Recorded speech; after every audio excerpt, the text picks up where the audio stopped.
الله العلي العظيم وأعوذ بالله السميع العليم من الشيطان اللعين الرجيم بسم الله الرحمن الرحيم الحمد لله الذي هدانا لهذا وما كنا لنهتدي لولا أن هدانا الله لقد جاءت رسول ربنا بالحق الصلاة والسلام والتحية والإكرام على الأول الأبد وصاحب الأبد بسرته خير البسر وعترته خير العطر وشجرته خير الشجر نبتت في عرم وسكت في كرم سيدنا ومولانا بالقاسم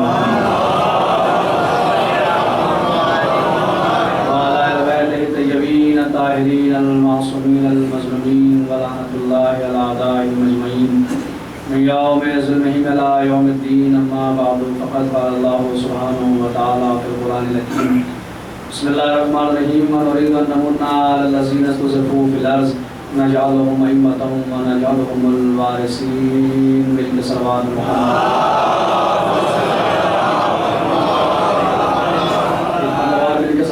محمد وعلى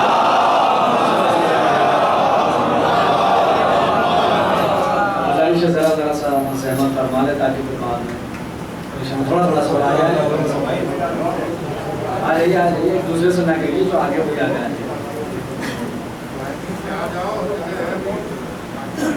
کتاب کو اوپر بھی آنا چاہیے سلامتی باب لبانا بلند صلوات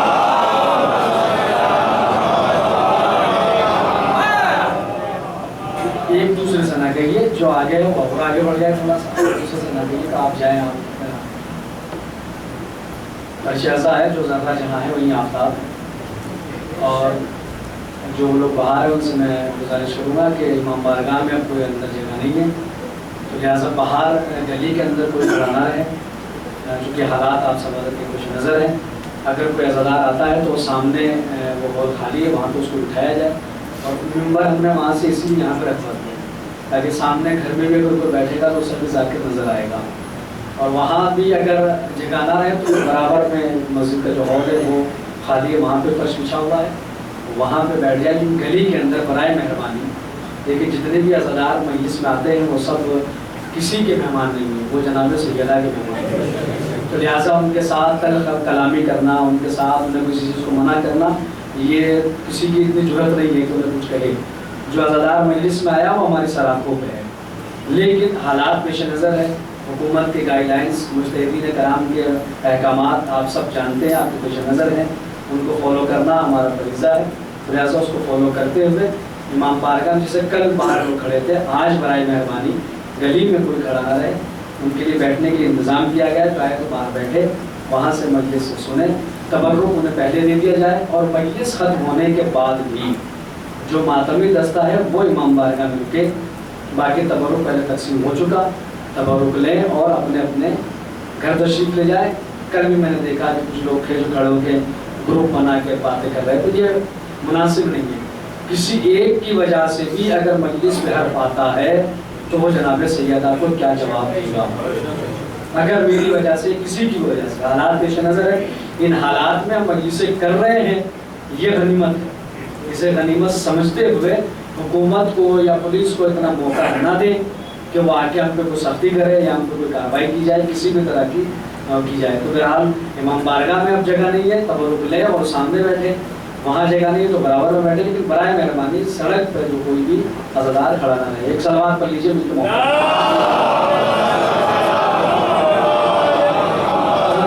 شہداء ماتمداران ظلم کربلا موالیان حیدر کرار محبان اہل بیت انتہائی واجب الاحترام سامعین ایک بار پھر ہم عزادار اس فصل ازاں میں اس موسم ازاں میں جمع ہوئے اس غم کو منانے کے لیے جس غم کو منانے کی ہمیں بار بار تاکید کی گئی اور ہم سے کہا گیا کہ دیکھو کربلا کو کبھی فراموش نہ کرنا کربلا کو کبھی بھول نہ جانا آپ تاریخ ائمہ اٹھا کر دیکھیں علماء خطبہ واعظین سے معلوم کریں بعد کربلا جتنے بھی ائمہ آئے ہیں ہر ایک نے زور دیا ہے کربلا پر چوتھے امام سے لے کے ہمارے زمانے کے امام تک زائرۃ الہیہ آپ حضرات کے پیش نظر ہیں ہر ایک امام نے زور دیا ہے کربلا پر کہ کربلا کو بھول نہ جانا، کربلا کو فراموش نہ کرنا۔ معصوم سے جب پوچھا گیا کہ کربلا پہ اتنا زور کیوں دیا جا رہا ہے، کہ کربلا کے واقعے کے بعد ہر ایک امام نے، ہر ایک امام کے چاہنے والے نے کربلا پہ زور دیا ہے کہ کربلا کو فراموش نہ کرنا، کربلا کو بھول نہ جانا، تو 8ویں امام علیہ الصلوۃ والسلام سے روایت ہے کہ آپ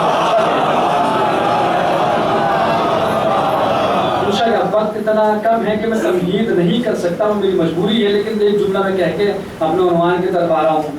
کہا کہ مولا آپ بار بار جو ہے وہ کربلا پہ اتنا زور کیوں دیا جاتا ہے؟ پلٹ کے امام نے کہا اس لیے تاکہ لوگ غدیر کی طرح کربلا کو فراموش نہ کر دیں۔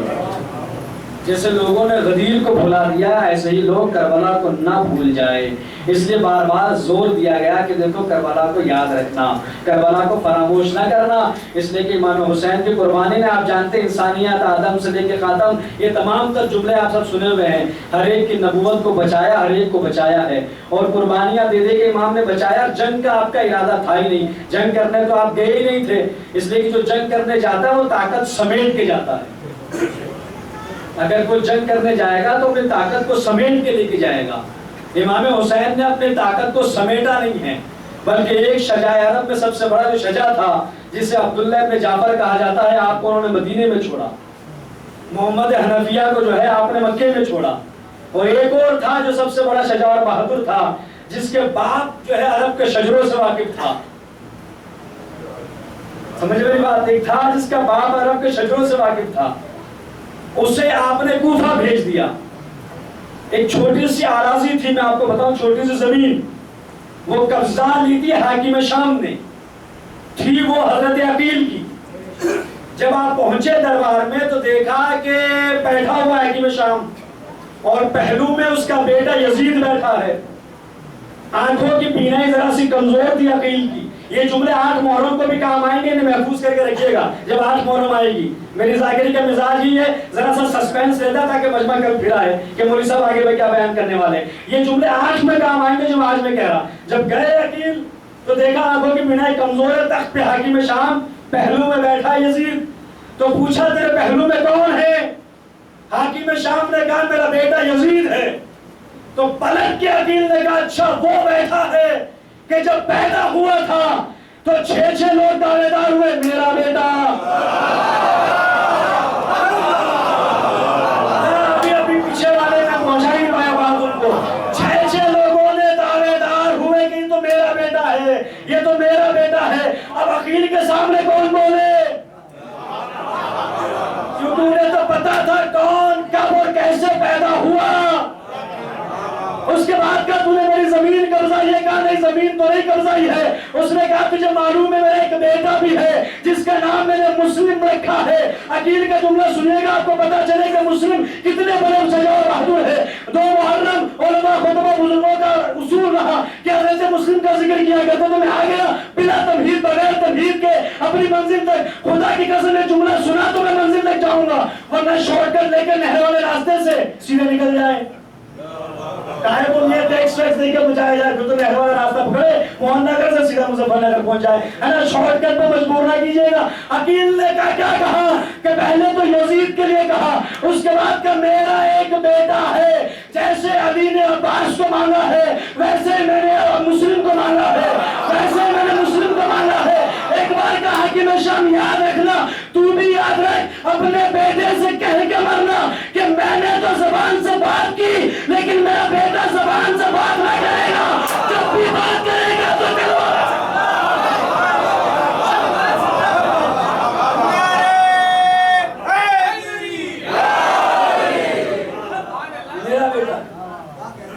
یہ میرا بیٹا ہے۔ اللہ جسے منتخب کرے وہ حسین ہے، اور حسین جسے منتخب کرے، اللہ کا سفیر حسین ہے، اور اللہ کے سفیر کا سفیر ہے مسلم۔ کوفے جب بھیجا مکے سے گئے، مدینے سے آتا ہے 8 ذیلحج کے مہینے جو تھے، میں پوری تفصیل پورا تاریخ بیان کی تھی، میں دہراؤں گا نہیں، وقت موجود نہیں ہے۔ گئے تو کہہ کے بھیجا انی ارسلت الیکم افضل اہل بیتی و ثقتی، اسے بھیج رہا ہوں جو میرے اہل بیت میں سب سے افضل ہے اور میرا بھروسے مند ہے. یعنی امامت جس پہ تکیہ کرے، تکیہ مطلب بھروسہ، اعتماد، امامت جس پہ اعتماد کرے اس ذات کا نام ہے مسلم. کوفہ پہنچے، حضرت مختار کیا رہے؟ مسجد اعظم میں پہنچے کوفہ کی. جو لوگ زیارت سے مشرف ہوئے بار بار جائے، جو نہیں گئے مولانا جلد زیارت نصیب کر رہے. حضرت کوفہ پہنچے اور نماز ادا کی. نماز ادا کرنے کے بعد کوفے والوں کو پتہ چل گیا کہ مسلم آئے ہیں سفیر بن کے حسین بن علی کے. 18,000 خطوط بھیج کے بلوا چکے تھے. مسلم آ گئے تو کہتی ہے کہ پورا کوفہ جو ہے وہ مسجد کوفہ میں جمع ہو گیا. پورا کوفہ.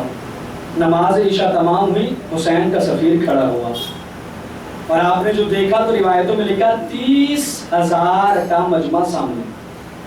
کتنا؟ بولتے رہیے ذرا، بہت کم پڑھا لکھا آدمی، ذرا سے ساتھ بولیے گا. کتنا تھا؟ 30,000. 30,000، 100، 150، 200، 1000، 2000 نہیں، 30,000 کا مجمع ہے سامنے. پھر مسلم نے کلام کیا. کوفے والے اپنے جملہ ضائع نہ کیجیے گا. پہلے گزارا کہ سوتے رہتے لیکن ان سے لے کے آخری تک کیا کرو، جب دروازے یہاں آ کے بیٹھ کے متوجہ کراتا رہوں گا. اس لیے یہ جاگتے رہے تو سارا مجمع جاگتا رہے گا. ان سے لے کے آخری آدمی تک سنیے گا. کوفے والے آئے تھے کہ سفیر بن کے آئے ہیں، اس لیے کہ جب مسلم بولیں گے تو مسلم کی زبان میں حسین بولیں گے. آئے وہ لوگ سننے کے لیے آئے. حضرت مسلم نے جو خطبہ دیا اس کے نتیجے میں 30,000 کوفیوں نے مسلم کے ہاتھ پہ بیعت کی. اب آپ چاہتے ہیں وہ خطبہ میں آپ کو سناؤں؟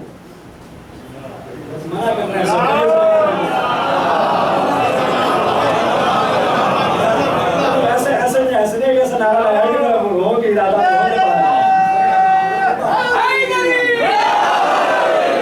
لیکن خطبہ ایسا تھا کہ جب اس کے نتیجے میں 30,000 کوفیوں نے بیک وقت حضرت مسلم نے عقیل کے ہاتھ پہ بیعت کی.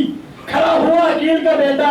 30,000 کا مجمع سامنے میں، اگر 300 کا مجمع ہو تو بغیر مائک کی آواز نہیں پہنچتی. 30,000 کے سامنے کہیں گے آواز کیسے پہنچی؟ اسی لیے کہا گیا غدیر کو مت بھولنا.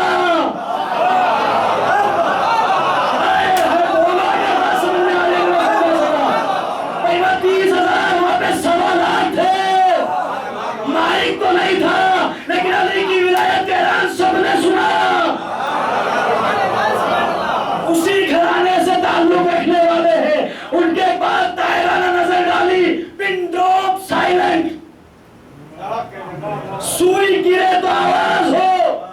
روایتوں کے جملے یہ ہیں، مقاتل میں امیر مسلم کتاب ہے، اس میں جا کے دیکھیں جب مسلم بولے تو کوفے کی فضاؤں میں صرف ایک آواز بلند تھی، وہ تھی حضرت مسلم ابن عقیل کی. طاہرانہ نظر ڈالی، چہروں کو پڑھا. چہرہ پڑھنا تو کہتے ہیں کہ فن ہے، اور آل محمد کے گھرانے سے فرقان کوئی فنکار ہو ہی نہیں سکتا. چہروں کو پڑھا. پہلا جملہ کہا کہ جب بھی کوئی رجس یا خطبہ پڑھا جاتا ہے تو ڈیپینڈ کرتا ہے پہلا جملہ مجمع نے کیسے سنا. پہلا جملہ اگر پڑھیں گے تو پھر میں حضرت علی اکبر کا رجس آپ کو سنانے کا ارادہ رکھتا ہوں. حضرت قاسم کا رجس جو کربلا میں آپ نے پڑھا عرض کے شامی کے سامنے، وہ سنانے کا ارادہ رکھتا ہوں. حضرت ابو الفضل عباس نے رجس پڑھا، وہ سنانے کا ارادہ رکھتا ہوں اس اشرے میں. لیکن پہلا جملہ آج سنیے گا. اسی پہ موقوف ہے کہ آگے مجھے پڑھنا ہے چوتھے گھر میں، یا نیوٹرل کر کے واپس آ جانا. آپ کے حساب کی پھر تقریریں کر کے آگے بڑھ جانا لاک ڈاؤن والی. میں لاک ڈاؤن والی تقریریں بالکل نہیں کر رہا ہوں، اور آپ بھی ذرا ماسک ہٹا کے بولیے گا میرے ساتھ میں. ایک بار کھڑے ہوئے حضرت مسلم، آپ سب سمجھ رہے ہیں نا دلی میں بھائی اس علاقے میں یہی وہ جگہ ہے جہاں لاک ڈاؤن والی مجلس نہیں ہو رہی ہے. الحمدللہ بی بی زہرا کا صدقہ ہے کہ باقاعدہ مجلس ہو رہی ہے.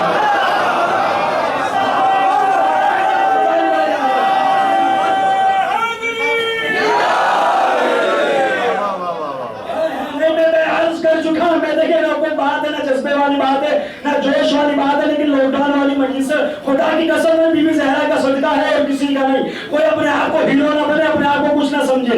جسے جناب سیدہ عطا کرے، جسے چاہے وہ بولتا ہے ورنہ کوئی اور نہیں بول سکتا. اور یہ تو مسجد زہرا یہاں نہ پڑے جائیں گے تو کہاں پڑے جائیں گے.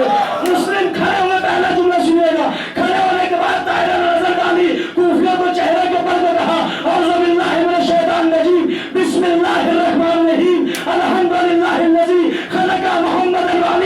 دلیلا لذاته، اور کوفے والوں سنو، تمام تعریفیں اللہ کے لیے ہے جس نے محمد علی کو اس لیے پیدا کیا تاکہ اپنی ذات میں دلیل دے سکے۔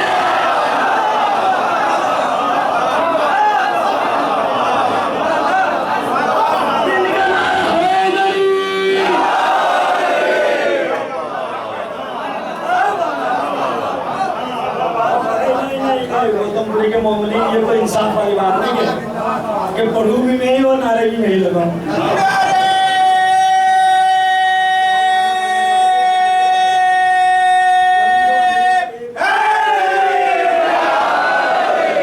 اللہ نے محمد علی کو اس لیے پیدا کیا، پی ڈی ایف میرے پاس موجود ہے، میرے مسلم آپ دیکھیے گا، اس لیے پیدا کیا تاکہ اپنی ذات پہ دلیل دے سکے۔ اللہ کی ذات کا خالق دلیل علی اور محمد کو دیکھو، اللہ رازق دلیل علی اور محمد کو دیکھو۔ بھئی یہ تو بہت مشہور جملہ ہے نا، آپ ہر خطیب سے سنتے ہیں کہ علی مظہر صفات الہی ہے، یعنی صفات اس کے ہیں، ظاہر علی سے ہوں گے۔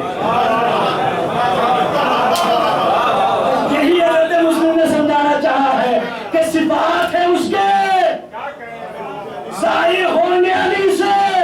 اسی لیے مسلح پہ کھڑے کے 5 دن اور دوسری قوم کو پتہ لے کہ شیعہ قوم تو یہ کہتی ہے ایاک نعبد و ایاک نستعین، تیری عبادت کرتے ہیں، تجھی سے مدد چاہتے ہیں کہ تو اپنی مدد بھیج، جیسے آدم کے لیے بھیجی، جیسے نوح کے لیے بھیجی، جیسے ابراہیم کے لیے بھیجی، جیسے خاتم رسول کے لیے۔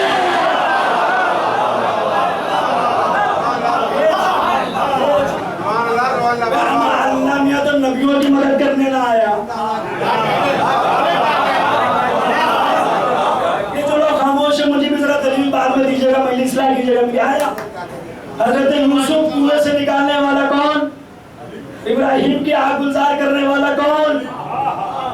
خطبۃ البیان پڑھیے جا کے، نجم سارے مولائے کائنات کا بھیا، اب ایک اشرے میں ساری باتیں تھوڑی نہ میں پڑھ پاؤں گا، لیکن خطبۃ البیان پڑھیے نجم سارے مولائے کائنات کا، آپ کو پتہ چل جائے گا کہ صفات اس کے ظاہر ہو رہے علی سے۔ تو یہی انہوں نے کہا کہ علی اور محمد کو خلق اس لیے کیا تاکہ اپنی ذات پہ دلیل دے سکے۔ وَعَادَهُمَا جَعَلَ رُوحُهُ وَالْآخَرَ نَفْسُهُ، تمام تعریفوں سے اللہ کے لیے ہے جس نے محمد کو اپنی روح بنایا، علی کو اپنا نفس بنایا۔ بڑا بھائی ہے روح اللہ، چھوٹا بھائی ہے نفس اللہ۔ اگر روح نہ ہو تو حیات نہ ہو، نفس نہ ہو تو خواہشات نہ ہو، اگر روح نہ ہو تو زندگی نہ ہو، اگر نفس نہ ہو تو خواہشات نہ ہو۔ اب قرآن سے ٹیلی کر لو بھائی، قرآن نے تو خود کہا ہے وَمَا تَشَاءُونَ إِلَّا أَن يَشَاءَ اللَّهُ، جو اللہ چاہتا ہے وہی آل محمد چاہتے ہیں۔ اس لیے کیوں؟ اس لیے کہ نفس اللہ تو علی ہے۔ پہلے تو ایک کو بنایا روح اللہ، دوسرے کو بنایا نفس اللہ۔ الحمدللہ الذی جعل الاول تاجا لمشیتہ والآخر سیفا لإداراتہ، تمام تعریف اس اللہ کے لیے ہے جس نے پہلے کو رسول کو اپنی مشیت کا تاج بنایا اور علی کو اپنے ارادے کی تلوار بنایا۔ مشیت کا تاج یعنی ایک ہے اللہ کے جمال کا مظہر، ایک ہے اللہ کے جلال کا مظہر۔ یہی جملے ہے جو میں سمجھا، میں آپ کو وہی سمجھانا چاہ رہا ہوں۔ حضرت مسلم نے کہا کہ ان میں سے ایک ہے اللہ کے جمال کا مظہر، دوسرا ہے اللہ کے جلال کا مظہر۔ یعنی اگر ایک رحمت للعالمین ہے تو دوسرا قاتل المشرکین ہے۔ ایک جمال کا مظہر ہے، ایک اللہ کے جلال کا مظہر ہے۔ اس کے بعد کہا کہ فضیات یان طاہران، یہ دونوں تو دنیا سے چلے گئے پاک و پاکیزہ زندگی گزار کے۔ اس کے بعد کہا یا اہل الکوفۃ، یا اہل الکوفۃ لیس اليوم وارث علی وجہ الارض سوى الحسین۔ محمد بھی چلے گئے ہیں، علی بھی چلے گئے ہیں، لیکن روح ارض پہ ان دونوں کا وارث سوائے حسین کے کوئی اور نہیں۔ محمد کا وارث حسین، علی کا وارث ہے تو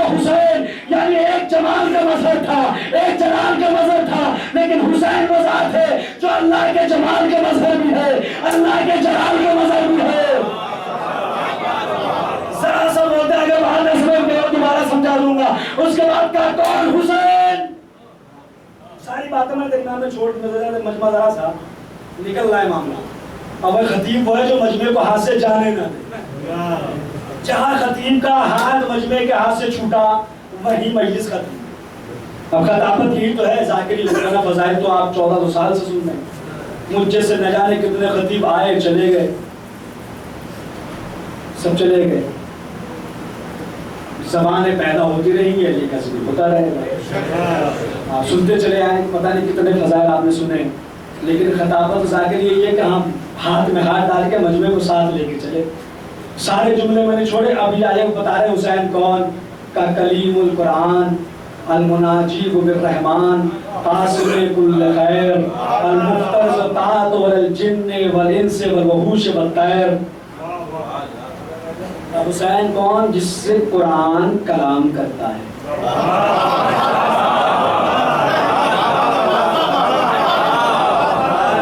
حضرت موسیٰ کا لقب کیا ہے؟ کلیم اللہ۔ کیا مطلب کہ اللہ ان سے کلام کرتا ہے۔ اللہ سے کلام تو ہر بندہ کرتا ہے۔ نماز کیا ہے؟ اللہ سے کلام ہے، لیکن اللہ خود جس سے کلام کرے پھر وہ کلیم اللہ ہے۔ کلیم القرآن، قرآن سے گفتگو ہر تلاوت کرنے والا کرتا ہے، لیکن قرآن جس کی تلاوت کرے، قرآن جس سے ہم کلام ہو، قرآن جس سے کلام کرے گا وہ حسین ہے۔ رحمان جس سے سرگوشیاں کرے، جس کی اطاعت واجب ہے جن پر بھی، انسان پر بھی، درندوں پر بھی اور پرندوں پر بھی۔ طیر کا مطلب اڑنے والی چیز، چاہے وہ پرندہ ہو یا فرشتہ، ہر ایک پہ اطاعت واجب ہے۔ فرشتوں پہ بھی حسین کی اطاعت واجب ہے۔ دلیل تو آئیے کعبے میں امام حسین نے احرام توڑے، ایسے ہی توڑ دیے، بڑی گہری سازش رچی تھی یزید نے۔ 3 گروہ اس نے بھیجے تھے، 3 گروہ۔ پہلے گروہ سے اس نے کہا کہ حسین کو جا کے حج سے روکو، کہ حسین ہم آپ کو حج کرنے نہیں دیں گے۔ حسین کے ساتھ عباس ہے، علی اکبر ہے، قاسم ہے، عون ہے، محمد ہے، خاندان بنی ہاشم کے جوان ہیں، تو حسین حج کریں گے کیونکہ ان کے ساتھ شجاعت ہے، اور جب حسین حج کرنے جائے تو تم انہیں قتل کر دینا۔ پہلے گروہ سے کہا۔ دوسرے والے سے کہا جب یہ حسین کو قتل کرے تو تم انہیں قتل کر دینا۔ تیسرے والے سے کہا تم شور مچا دینا کہ جب کعبے میں کعبے کا وارثی محفوظ نہیں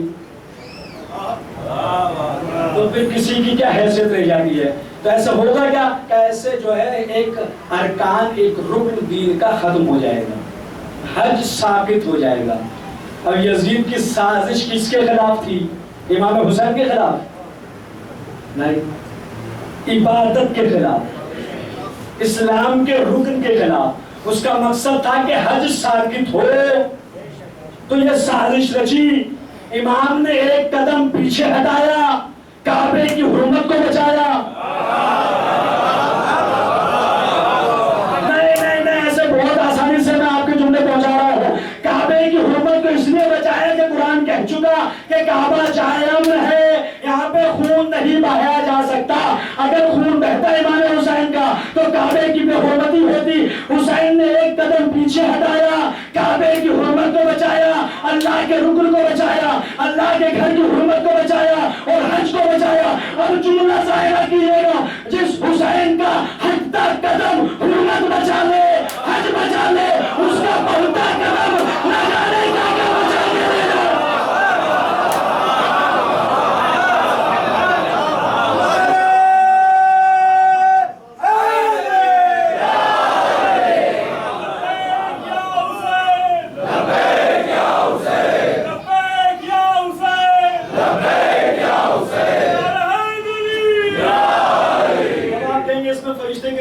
جیسے امام حسین چلے تو دیکھا آسمان بھر گیا۔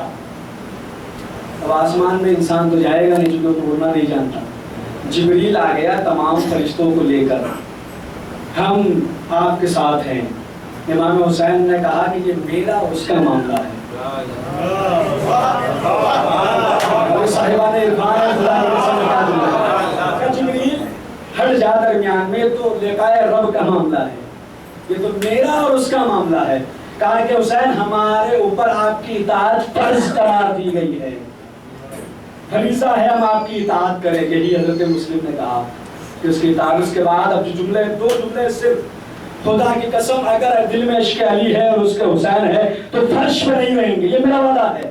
خدا کے اب تک جہاں بھی پڑھے ہیں خدا کی قسم وہ دعائیں ملی ہے جو اب میں آپ سے چاہتا ہوں. بزرگوں کی دعائیں تو ٹولی کا کام کرتی ہیں، نوجوان کی جو ہے جوڑ دلاتی ہے کہ ہاں میں نے کچھ بیان کیا ہے. اب دو جملے نظر عباس کی خطابت تو ہے ہی نہیں کہ آپ بولے نہ بولے. آپ جانے عقیل کا بیٹا جب اگلے جملے میرے سارے چھوڑتے سے کہا، اس بات تیور بدل کر حضرت مسلم نے کہا یا اہل الکوفہ آکلوا ان تستطیعوا فتعاقلوا، اے کوفے والو ہوش کے ناخن لو، اگر عقل ہے تو عقل کا استعمال کرو. تم کس کا مقابلہ کس سے کر رہے ہو؟ تم ابا عبداللہ مصباح الصلاۃ و نور المحراب و خلاصۃ الوجوہ و تفسیر الکتاب. کہا کہ تم حسین کو چھوڑتے ہو یزید کے لیے. تمہیں پتا حسین کون ہے؟ حسین نماز کا چراغ ہے.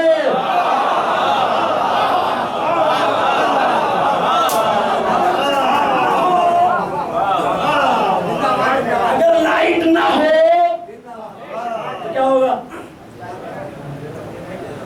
سامنے کی بات ہے نا، یہ ماسک یہاں سے یہاں لگا لیں، یہ پتہ چل جائے گا. یہ تھوڑا سا اوپر کھسکا لے تو پتہ چل جائے گا. اگر چراغ گل ہو جائے تو اندھیرا، اور نماز ہے، نماز کا چراغ ہے حسین، نماز کا چراغ ہے حسین. اب اگر حب حسین نہ ہو تو حافظ بھی اندھا، نماز بھی اندھا.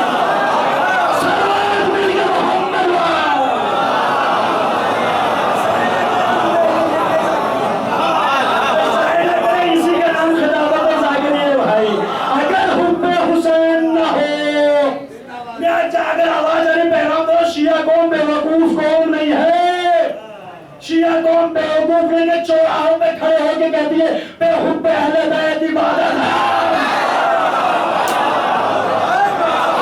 جانتے ہیں نماز کا چراغ تو حسین.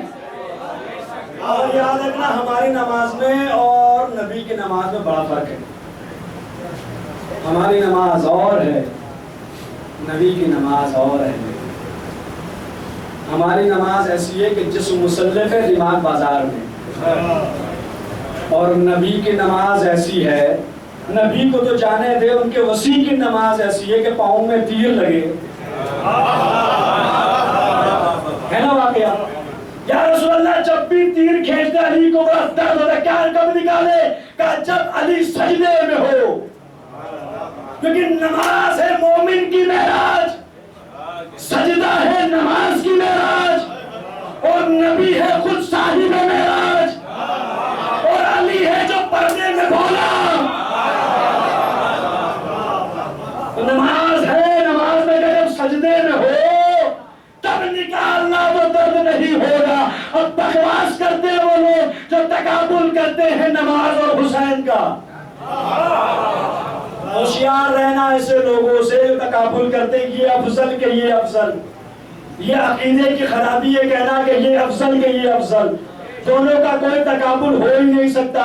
نماز واجب ہے ہر حال میں، کسی بھی حال میں. نماز کی کوئی بھی جو ہے وہ آپ کو رخصت چھٹی نہیں دی گئی ہے. نماز ہر حال میں واجب ہے، اور جو ماتم کرتا ہے اسے بدل جوہدہ پڑھنی چاہیے. بہت مشہور جملہ خطبہ کہ میں آپ کے سامنے دہرا دوں، آپ مجھے بھی دعا دے دیں. ہر خطیب ذاکر کو آپ نے جملے پہ دعائیں دی ہے کہ ضروری نہیں کہ ہر نمازی عزادار ہو، یہ لازمی نہیں کہ ہر سجدے کرنے والا ماتمدار ہو، یہ ضروری نہیں کہ ہر نماز پڑھنے والا عزادار ہو، لیکن ہر عزادار کو نمازی ہونا چاہیے.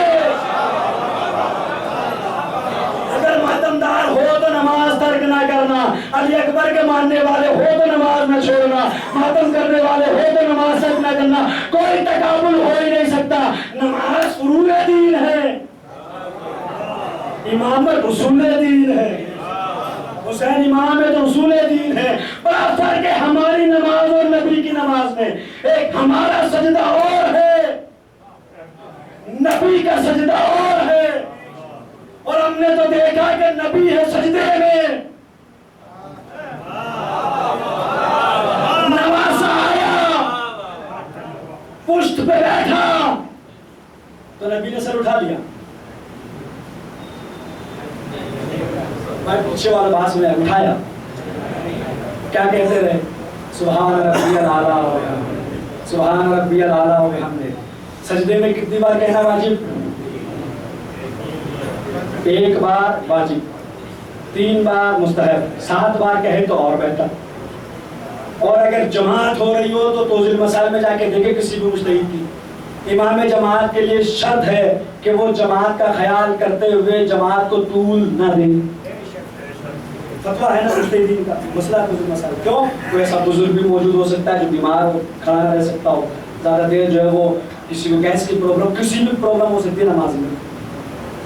رسول کتنی بار سجدے میں کہتے ہوں گے سبحان ربی الاعلیٰ و بحمدہ؟ 7 مرتبہ کہتے ہوں گے. لیکن جب حسین آئے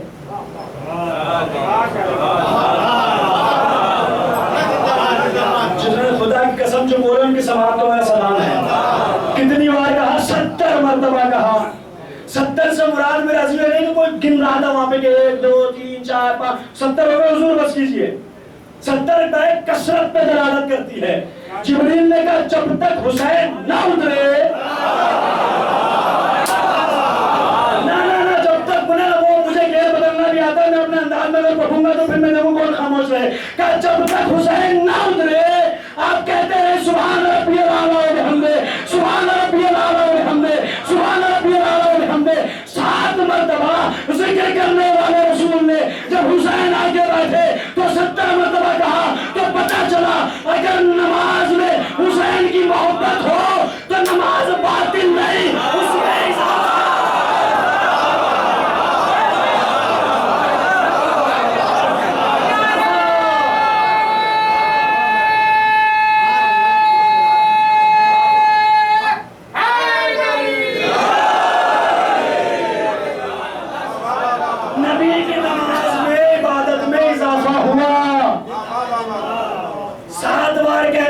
نبی نے 70 بار ذکر دہرایا کہ جب تک نہ اترے کہتے رہیے.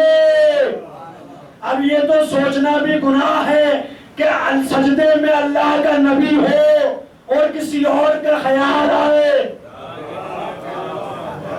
ہمارے یہاں تو آ سکتا ہے سجدے میں یاد آ سکتا ہے یہ دکان کا تالا پتہ نہیں بند کیا صحیح کہ نہیں کیا, کارخانہ کہیں کھلا تو نہیں رہ گیا. لیکن نبی شائبہ بھی نہیں, سوچنا بھی گناہ ہے. اب تو مائکرو سیکنڈ بھی ہے, مائکرو سیکنڈ کے لیے بھی سوچے کہ کسی اور کا خیال, اس لیے کہ جب یہ نماز پڑھتے ہیں تو وہ اور یہ بس, اور سجدے میں ہو تو تیر نکال لو, سجدے میں ہو تو انگوٹھا چباتا رہے صاحب. اس سے بڑا جملہ کہہ دو, سجدے میں ہو چلتے رہے خیام, لیکن سجادے تو سر نہیں اٹھائیں گے کیونکہ سجدے میں ہے. یہ سجدہ ہے ان کا, لیکن آگے جب بیٹھا نواسا تو خیال نہیں آ سکتا. لیکن جب جبریل نے کہا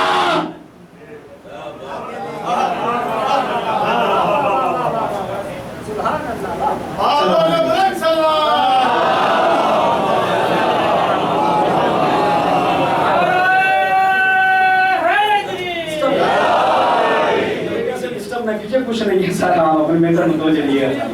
ہاں بیٹھے کہ بیٹھے ہم تو بیٹھے کوئی مسئلہ نہیں. صلوات مل کے محمد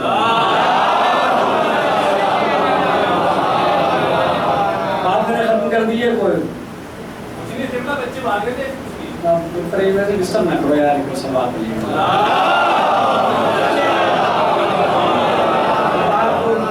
کے اگر ہے وقت ہے تو آج میں چھوٹے کر پائیں گے.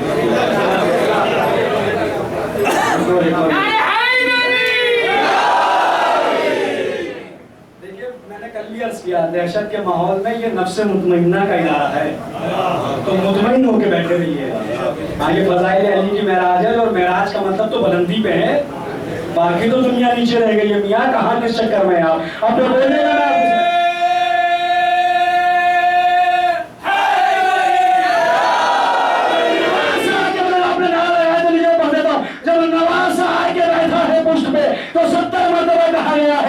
لیکن خیال تو نہیں آئے گا. لیکن جب جبریل نے کہا کہ حسین بیٹھے تو تھوڑی دیر کے لیے صحیح نبی کو خیال تو آیا کہ نواسا ہے. اب ہے کسی کی زبان میں طاقت, کسی کی زبان میں طاقت ہے. اردو بولنے والے اگر یوں سمجھو تو یوں سمجھو, اگر یوں نہ سمجھو تو یوں سمجھاؤں.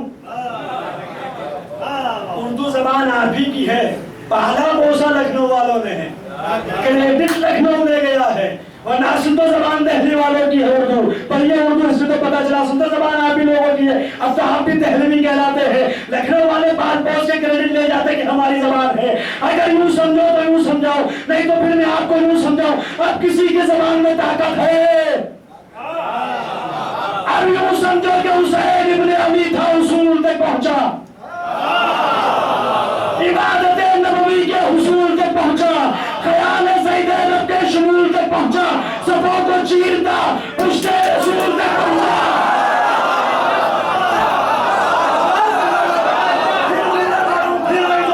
یوں سمجھو تو یوں سمجھو, کہ یوں نہ سمجھو تو یوں سمجھو کہ میں نے کیا کہا. اب کسی کی زبان میں طاقت ہے تو کہے حسین ابن علی تھا, اصول تک پہنچا, خیال سید عرب کے شمول تک پہنچا, صفوں کو چیرتا پشت رسول تک پہنچا. کر تصور شاہ اعجاز باطل ہے تو پھر کہو کہ نبی کی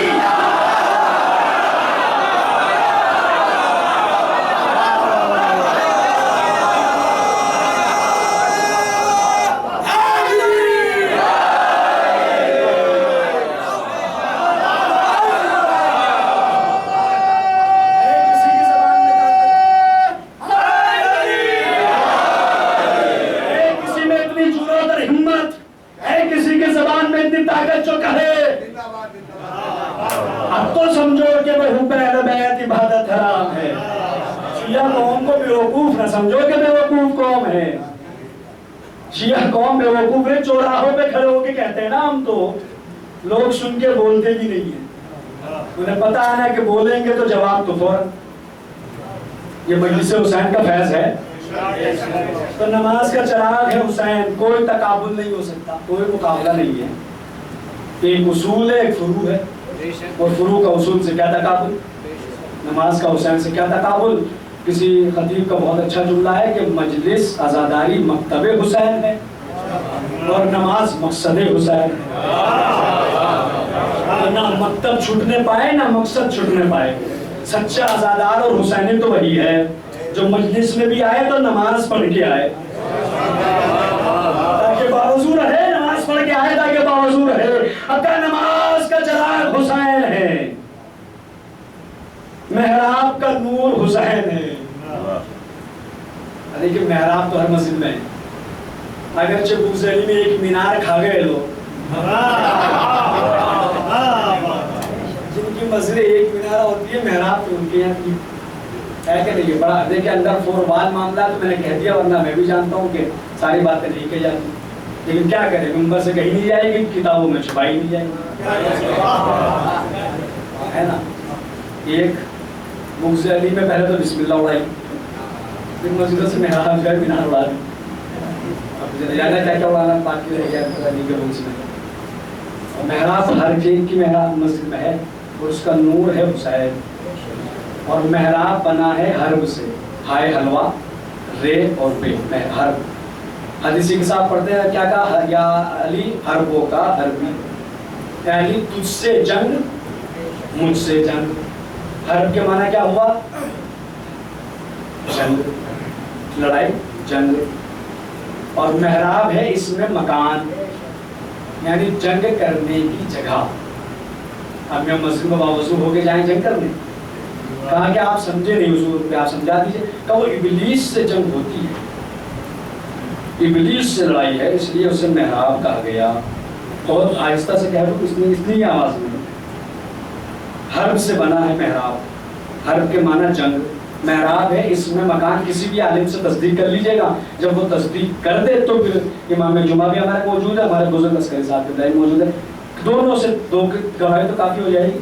دونوں تصدیق کرنا کہ رات مولوی صاحب نے کہا کہ محراب اس میں مکان ہے، ترجمہ اردو میں ہوگا جنگ کرنے کی جگہ ہے نا، اور محراب ہر ایک کی مسجد میں ہے، یعنی محراب میں کھڑے ہو کے آدمی کرتا ہے جنگ، تو اب انصاف تو کر لو کہ جنگ ہاتھ کھول کے کی جاتی ہے۔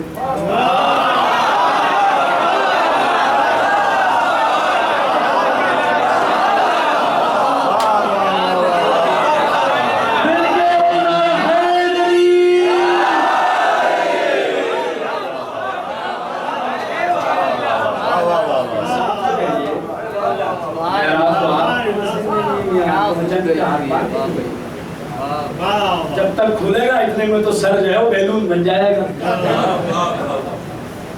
بیلون ان کا بیتاب تندوری کا نا، وہ اکثر اڑ رہے تھے دس میں بیلون کی طرح، اتنے میں کھولو اتنے میں تو پتا چلا کہ بیلون کی طرح جو ہے وہ معاملہ اڑ گیا ہے۔ تو اس کا نور ہے حسین وجود کا۔ اب ایک ایک جملے کو رکوں گا تو پھر پتا چلا کہ بہت پک لے جائیں گے۔ اب ایک جملہ ہے، صرف دو جملے ہیں جس کے میں نے کہا کہ فرش پہ نہیں رہیں گے، اگر عشق حسین محبت حسین ہے، خدا کی قسم مجھے بھی دعائیں دیں گے اور آپ سب کو میں دعائیں دوں گا اور ہم سب کو مل کے جناب سیدہ دعائیں دیں گی۔ اس کے بعد کہا ہے کوفے والوں ہوش کے ناخن لو، تم کس کا مقابلہ کس سے کر رہے ہو؟ اب تک آپ نے نظر عباس سے سنا، حکیم صاحب سے، ان سے، ان سے، ادنا سے، ذاکرین سے سنا کہ حسین کون یزید کون۔ اب سنو حسین کی زبانی، کہ مسلم کے دہن میں تو حسین بول رہے ہیں، اب پتہ چلے گا کہ حسین کون ہے اور یزید کون ہے۔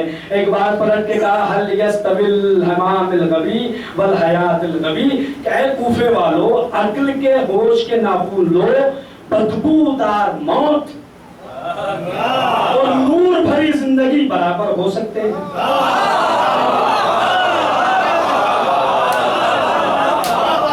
یزید ہے بدبودار موت، حسین ہے نور بھری زندگی، نور بھری حیات کے برابر ہو سکتے ہیں۔ والخمر والسلسبیل، کا سلسبیل اور شراب برابر ہو سکتے ہیں۔ حسین ہے سلسبیل، شراب کو یزید کو گھٹی ہی شراب کی لی گئی ہے۔ اب اگلا جملہ، آخری جملہ، تقریر ختم ہوئی، اب میں جملہ پڑھنے کے بعد چہرے بھی دیکھوں ہاتھ بھی دیکھوں، کس کا چہرہ کھلا ہے کس کا ہاتھ بلند ہے۔ میں اور آپ مل کے رات بھر بھی سبحان اللہ کہیں گے تو حق ادا تو ہو ہی نہیں سکتا۔ جو حضرت مسلم نے جملہ کہہ دیا، اے کوفے والو ارے ہوش کے ناخن کرو، اگر عقل استعمال کرو تو استعمال کرو۔ والسامعون اغانی من الغوانی والمنادی وهو جبرائیل، خدا کی قسم سب کھڑے ہو کے بتا دیں تو داد تھوڑی جملہ بڑا ہے۔ ایک بار پلٹ کے مسلم نے کہا کہ اس کا مقابلہ کس سے کرو؟ اے کوفے والو بد کردار عورتوں کے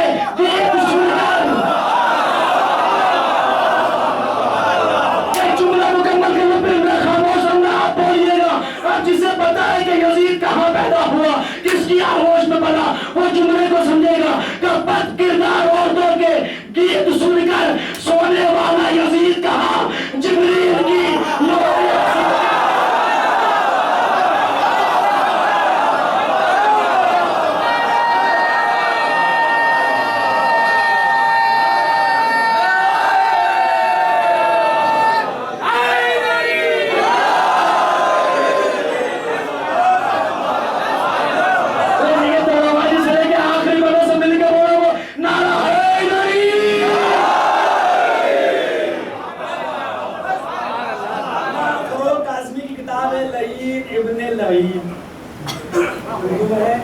پڑھیے گا، لطف نہ آئے تو پھر کہیے گا، تو پتہ چلے گا کہ یزید کہاں پیدا ہوا، ماں کون تھی، کہاں رہتی تھی، کس طرح یہ جو ہے وہ دنیا میں آیا۔ حضرت مسلم نے کہا کہ جس کی ماں تھی گلوکارہ، جنگل میں رہنے والی میسورہ جسے کہا جاتا ہے، نام جس کا لکھا ہو، تو کہا بد کردار عورتوں کے گیت سن کے سوتا تھا اور یہاں پہ لوریاں سنانے جبرائیل آتا تھا۔ کہا کہ میں وزیر اور نائب بنا کے بھیجا گیا اور دعی تم الی بیعت اللہ، میں تمہیں دعوت دیتا ہوں اللہ کی بیعت کی طرف، یعنی میری بیعت حسین کی بیعت، حسین کی بیعت یہ نہیں کہا کہ حسین کی بیعت کی دعوت دیتا ہوں، دعیتم الی بیعت اللہ، اللہ کی بیعت کی طرف میں تمہیں دعوت دیتا ہوں۔ 30,000 کا مجموع تھا اور بیعت ہوتی ہے حضرت مسلم کے ہاتھوں، 30,000 کو اس نے بیعت کی۔ مسلم نے لکھ دیا کہ مولا حالات سازگار ہے، تشریف لائیے۔ ادھر بصرے سے عبید اللہ کو بھیج دیا گیا کوفہ، وہ بصرے گورنر تھا، وہاں سے اس کا کہ مالی گورنر بھی تیرے پاس ہے، فوراً بصرے چلا گیا۔ جب وہ آیا تو وہاں کے حالات اس نے دیکھے، حضرت ہانی کی شہادت، اور پھر حضرت ہانی کی شہادت ہوئی تو خاندان بڑا تھا، حضرت مسلم لے کے نکلے کہ ہم انتقام لیں گے ہانی کا۔ 9 خطبات حضرت مسلم کی کتابوں میں موجود ہیں، 9 خطبات جو حضرت مسلم نے خالی کوفے میں تھی، حضرت مختار کے گھر، حضرت ہانی کے گھر، مسجد کوفہ میں، دارالامارہ میں۔ اور سب سے دلچسپ مکالمہ ہے ابن زیاد کا اور حضرت مسلم کا، جب ہتکڑیوں میں تھے، بیڑیوں میں تھے، اور پھر عبید اللہ نے جو باتیں کہی اور مسلم نے اس کے جواب، وہ پھر کبھی انشاءاللہ باقی مقاطع میں موجود ہے، کیا کیا جملے عرفان اور معرفت سے بھرے ہوئے حضرت مسلم کے۔ لیکن روایتیں کہتی اکیلے نہیں تھے مسلم، بلکہ 2 اپنے گواہ ساتھ لے کے گئے، 2 بیٹے تھے ساتھ میں، محمد اور ابراہیم۔ بڑے بیٹے کا نام ابراہیم، چھوٹے کا نام محمد۔ صرف جناب زینب نے اپنی نسل قربان نہیں کی ہے، حضرت مسلم نے بھی اپنی نسل امام حسین کو قربان کیا۔ حضرت عباس کے بہنوئی ہیں، حضرت علی کے داماد ہیں، رقیہ بنت علی آپ کی زوجہ ہے۔ 2 بیٹے کربلا میں، 2 کوفہ میں۔ ان کی روایت بھی کربلا کے لیے بھی ملتی ہے کہ مشہور یہی ہے کہ آپ کوفہ گئے۔ کہتے ہیں کہ جب اکیلے رہ گئے تو قاضی شریح کے یہاں آپ بنے، 7 تھے بچے، سب کوفے والے تو چلے گئے، لیکن بچے باپ کو چھوڑ کے کہاں جاتے ہیں؟ 7 مسلم اپنے بچوں کو لے کے کوفے کے قریب قاضی شریح کے یہاں گئے، سب سے کہتے جاتے تھے کہ دیکھو میرے بچوں کو اپنے پاس رکھ لو۔ کوفے والے کہتے تھے نہیں، نہ تمہیں پناہ ہے نہ تمہارے بچوں کو پناہ ہے، خدا آپ کی اولاد سلامت رکھے، آباد رکھے، ماں بہنوں کی گوریاں آباد رکھے، نہ تمہیں پناہ ہے نہ تمہارے بچوں کو پناہ۔ کہتے ہیں قاضی شریح کے یہاں بھی گئے، اس نے بھی کہا کہ روایت کہتی بچے تھک کے سو گئے، 9-10 سال کے تو بچے سو گئے، ایک اس زانوں پہ سویا، ایک اس زانوں پہ، ایک کا سر اٹھا کے مٹی پہ رکھا اور دوسرے کا سر اٹھا کے مٹی پہ رکھا اور چھوڑ کے مسلم چلے۔ پیچھے مڑ مڑ کے دیکھتے تھے کیونکہ بچے باپ کو تو تلاش نہیں کر رہے ہیں۔ اجرکم اللہ، رونے کے دن فضائل بہت اچھے آپ نے سنے، لیکن جو شہزادی آئی وہ فضائل سننے نہیں، وہ تو آنسو لینے۔ بوڑھی کا رومال خالی نہ جانے دیجیے گا، 2-4 جملے پڑھوں گا اور تقریر ختم ہو جائے گی۔ مڑ مڑ کے دیکھتے تو اولاد کی محبت ہے نا، مڑ مڑ کے دیکھتے۔ کہتے ہیں جب شہادت ہو گئی بچے اٹھے، اٹھ کے باپ کو تلاش کرنا شروع کیا، پتہ چلا کہ قید کر دیا گیا، زندان میں رہے۔ سب صاحبان اولاد ہیں جتنے بیٹھے ہیں، جو نہیں ہے پروردگار انہیں اولاد سے نوازے۔ اگر آپ کا بچہ ہو 9 اور 10 سال کا تو صبح سے لے کے شام تک ان کی خوراک کیا ہو؟ 3 وقت میں کم از کم 3 روٹی تو کھا لیتے ہوگا بچہ، 9 اور 10 سال کا بچہ ہو۔ روایتیں کہتی 1 سال تک قید میں رہے، پورے دن میں 1 روٹی اور 1 گرم پانی کا پیالہ۔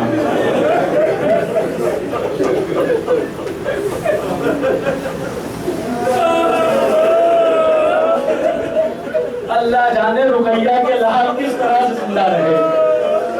گرم پانی کا 1 پیالہ اور 1 روٹی روزانہ لا کے دونوں بھائیوں کو دی جاتی تھی۔ زندان مان سے ایک بار کہنے لگے کہ رسول کو جانتے ہو؟ تو کہنے لگا کہ رسول کا کلمہ پڑھ کے تو مسلمان ہوا ہوں۔ کہا پھر علی کو بھی جانتے ہوں گے؟ کہا ہاں علی کو بھی جانتا ہوں۔ کہا کہ تم علی کو کیسے جانتے ہو؟ تو ایک بار ابراہیم نے کہا کہ ہم سے زیادہ علی کو کون جانے گا، ہمارے تو نانا ہے علی، ہمارے تو نانا ہے علی۔ کہ اچھا تم مسلم کے بیٹے ہو؟ کہا کہ ہاں۔ کہ ایک بار قدموں میں گرا، دروازہ کھولا زندان کا، شہزادوں مجھے معاف کر دینا، مجھے معلوم نہ تھا کہ تم مسلم کے بچوں سے چلے جاؤ۔ ہاں دیکھو، رات کی تاریکی میں سفر کرنا، دن میں سفر نہ کرنا، نہیں تو تم دوبارہ زندان میں پہنچا دیے جاؤ گے۔ روایتیں کہتی ہیں دونوں بھائیوں نے ہاتھ میں ہاتھ ڈالے، کوفے کے کباڑ جو باہر نکلے، فرات کے کنارے پہنچے۔ مسیب میں جنہوں نے زیارت کی ہے، خدا کی قسم دل پھٹ جاتا ہے۔ جب میں خود مسیب گیا تھا اور جب میں دو چھوٹے چھوٹے سے گنبد دیکھے، کلیجہ پھٹ گیا۔ خدا کی قسم مولا سب کو زیارت نصیب فرمائے۔ فرزندان مسلم کے روزے آج بھی فرات کے کنارے مسیب میں موجود ہے۔ جب وہاں پہ پہنچے، ایک بار فرات کے کنارے بیٹھے تھے کہ کسی مزدور کو آتا ہوا دیکھا، ایک بار درخت پہ چڑھ گئے۔ مزدور نے جو ایک بار پانی میں دیکھا تو دو چاند سے چہرے نظر آئے، دو چاند سے چہرے نظر آئے۔ ایک بار کہا تم کون ہو؟ نیچے اتر آؤ۔ بچے ڈر رہے تھے، کانپ رہے تھے، ایسا نہ ہو کہ قید میں بھیج دیا جائے۔ کیا گھبراؤ نہیں، تم کون ہو؟ کہا ہم مسلم کے یتیم ہیں، ہم فرزندان مسلم ہیں۔ کہا اچھا، میری جو مالکہ ہے وہ اہل بیت کی چاہنے والی ہے، اسے لے کر وہ گھر پہ آ گئی۔ مومنان نے بچوں کے ہاتھ دھلائے، منہ دھلائے، ایک بار سرائی میں پانی رکھا، مصلے بچھا دیے، بستر بچھا دیا گیا۔ کہا بچوں آرام کر لو۔ باروایت اس کا بیٹا، باروایت اس کا داماد جس کا نام بلال تھا، ایک بار وہ گھر میں آیا۔ اس نے دیکھا کہ ماں بار بار ایک حجرے میں جاتی ہے، بار بار حجرے میں جاتی ہے۔ پوچھا حجرے میں کون ہے؟ کہا کہ تمہیں کیا مطلب ہے؟ ایک بار وہ نہ مانا۔ اب دروازہ کھول کے دیکھا تو جسے دن بھر تلاش کر رہا تھا وہ بچے اسے گھر میں نظر آئے۔ اور رات والوں میری طرف دیکھنا، خدا کی قسم بلا تشبیہ ارباب مکاتب نے لکھا کہ آگے بڑھا، ابراہیم کے بالوں میں ہاتھ ڈالا، محمد کے بالوں میں ہاتھ ڈالا اور انہیں کھینچتا ہوا، گھسیٹتا ہوا صحن خانہ میں لایا۔ کبھی محمد کو تماچا مارتا ہے، کبھی ابراہیم کو تماچا۔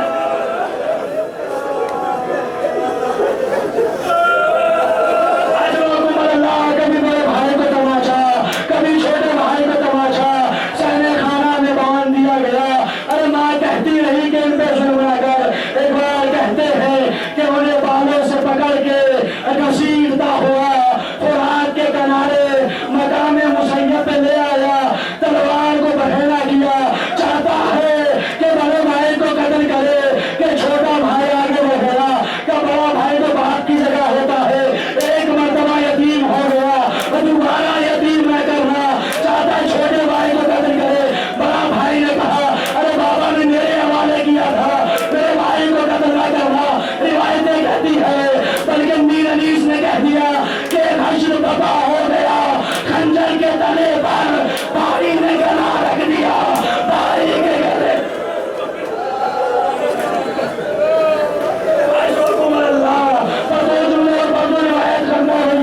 مجلس نبی رقیہ کو پرسہ پیش کر رہا، ایک بھی رقیہ ہمارا پرسہ پیش کرتے ہیں، اسے قبول کیجئے گا۔ روایتیں کہتی ہے ایک بار بڑے بھائی ابراہیم کے سرپن کو جدا کیا اور جدا کرنے کے بعد لاش کو اٹھایا، فرات میں لاش کو پھینکا، لاش بہی رہی، پانی پہ رکی رہی۔ چھوٹے بھائی کا سر تن سے جدا کیا، لاش کو اٹھایا، فرات کے حوالے کیا۔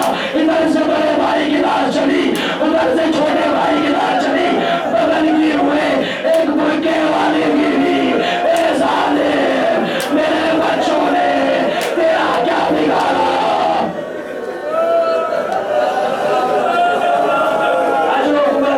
بس ایک جملہ بدلداروں سے کہے گا مجھے معاف کیجیے گا۔